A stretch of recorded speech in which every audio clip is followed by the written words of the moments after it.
শান্তিৰ ঠাই, প্ৰাৰ্থনাৰ ঠাই, বিশ্বাসৰ ঠাই, কিন্তু যেতিয়া সেই ঠাইতে তেজ বয় তেতিয়া সেয়া কেৱল এটা আক্ৰমণ নাথাকে, সেয়া মানৱতাৰ ওপৰত প্ৰশ্ন হৈ উঠে। 2026 চনৰ 6 ফেব্ৰুৱাৰী শুক্ৰবাৰে ইছলামাবাদৰ এটা মছজিদত জুম্মাৰ নমাজৰ সময়ত সংঘটিত হোৱা এটা ভয়ংকৰ বিস্ফোৰণে কঁপাই তুলিলে সমগ্ৰ বিশ্ব। हमें पाकिस्तान में जीने दो, हमें और कुछ नहीं चाहिए, हमें बस जीने दो। নিৰীহ ভক্ত প্ৰাৰ্থনাত মগ্ন মানুহ আৰু হঠাৎ মৃত্যুৰ চিঞৰ। এই ভিডিঅ'ত আমি জানিম সেই হৃদয় বিদায়ৰ ঘটনাৰ সম্পূৰ্ণ কাহিনী, যি ঘটনাই শান্তিৰ অৰ্থক প্ৰশ্নবিদ্ধ কৰি তুলিলে।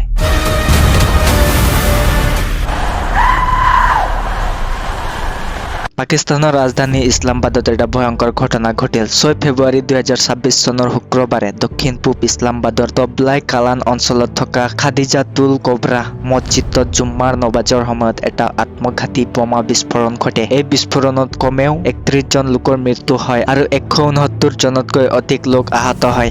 এয়া ইছলামাবাদত দশকৰ পিছত এটা সবাতকৈ ভয়ংকৰ আতংকবাদী হামলা। সকলোৱে জুম্মাৰ নমাজ পঢ়িবলৈ মছজিদখনত সোমাই আহিছিল। মছজিদখন শিয়া সম্প্ৰদায়ৰ। নমাজ আৰম্ভ হোৱাৰ পিছতে এজন আত্মঘাতী হামলাকাৰীয়ে মছজিদৰ দুৱাৰৰ ওচৰত সুৰক্ষাৰক্ষীসকলৰ ওচৰত গুলীচালনা কৰে। সুৰক্ষাৰক্ষীসকলে তেওঁক ৰখাবলৈ চেষ্টা কৰে, কিন্তু তেওঁ মছজিদৰ ভিতৰলৈ সোমাই শেষ শাৰীত থিয় হৈ থকা ভক্তসকলৰ মাজত নিজৰ বোমা বিস্ফোৰণ ঘটায়। বিস্ফোৰণৰ শব্দই সমগ্ৰ অঞ্চল কঁপাই তুলিলে। ধোঁৱা আৰু ধূলিৰ মাজত মানুহৰ চিঞৰ বাখৰ শুনা গ'ল। মছজিদৰ ভিতৰত থকা কাঁচ ভাঙি পৰিল, মাটিত তেজৰ দাগ লাগিল। বহুতো লোকৰ শৰীৰত গভীৰ আঘাত, কিছুমানৰ অৱস্থা অতি গুৰুতৰ আছিল। প্ৰত্যক্ষদৰ্শীসকলে কয় যে বিস্ফোৰণৰ পিছত মানুহে ভয়ত চিঞৰি উঠিল। কোনোবাই আহতসকলক কঢ়িয়াই লৈ গৈছিল, কোনোবাই নিজৰ গাড়ীত উঠাই চিকিৎসালয়লৈ লৈ গৈছিল। এজন প্ৰত্যক্ষদৰ্শীয়ে কয় যে নমাজ পঢ়া থাকোতে হঠাৎ গুলীৰ শব্দ শুনিলো। তাৰ পিছতেই এটা ভয়ংকৰ বিস্ফোৰণ হ'ল। চাৰিওফালে ধোঁৱা আৰু চিঞৰ। মই দেখিলো যে মোৰ ওচৰৰ এজন লোকৰ শৰীৰত বোমৰ টুকুৰা লাগিছিল।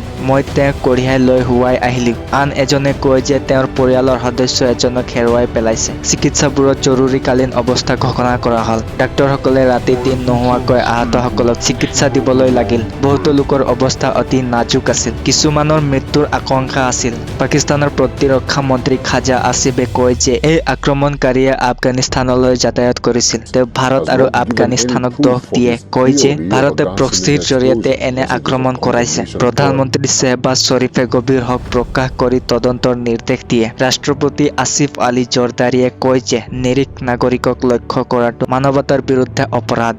ভাৰতে এই অভিযোগক সম্পূৰ্ণৰূপে নাকচ কৰে। ভাৰতৰ বৈদেশিক মন্ত্ৰালয়ে বিবৃতি দি কয় যে আক্ৰমণটো নিন্দনীয় আৰু ভাৰতে মৃত্যুৰ প্ৰতি শোক প্ৰকাশ কৰে। তেওঁলোকে কয় যে পাকিস্তানে নিজৰ ঘৰুৱা সমস্যাবোৰ সমাধান নকৰি আনক দোষ দি নিজকে প্ৰতাৰিত কৰিছে। ভাৰতে কয় যে এনে অভিযোগ সম্পূৰ্ণ অবাস্তৱ আৰু অপ্ৰাসংগিক। আফগানিস্তানেও আক্ৰমণটো নিন্দা কৰি নিজৰ জড়িততা অস্বীকাৰ কৰে। ইছলামিক ষ্টেটৰ খৰাচান শাখাই টেলিগ্ৰাম চেনেলত দায়িত্ব স্বীকাৰ কৰে। তেওঁলোকে এখন ফটো প্ৰকাশ কৰে য'ত আক্ৰমণকাৰীয়ে বন্দুক লৈ থকা দেখা যায়। মুখ ঢাকি ৰখা আছিল। ISKFক পাকিস্তানত শিয়া সম্প্ৰদায়ৰ ওপৰত পূৰ্বৰ বহুতো আক্ৰমণৰ বাবে দাবী কৰা হয়। এই হামলাই পাকিস্তানৰ সুৰক্ষা ব্যৱস্থাৰ দুৰ্বলতাক প্ৰকাশ কৰিছে। ইছলামাবাদত এনে আক্ৰমণ বিৰল যদিও সাম্প্ৰতিক সময়ত সীমান্ত অঞ্চলৰ পৰা আতংকবাদী কাৰ্যকলাপ ৰাজধানীলৈ বিয়পি পৰিছে। নৱেম্বৰ 2025 চনতো ইছলামাবাদত এটা কোৰ্টৰ বাহিৰত আক্ৰমণ হৈছিল, য'ত 12 জনৰ মৃত্যু হৈছিল। এই ঘটনাই পাকিস্তানৰ ভিতৰত সাম্প্ৰতিক উত্তেজনা বৃদ্ধি কৰিছে। শিয়া সম্প্ৰদায়ৰ লোকসকলে নিজকে অসুৰক্ষিত অনুভৱ কৰিছে।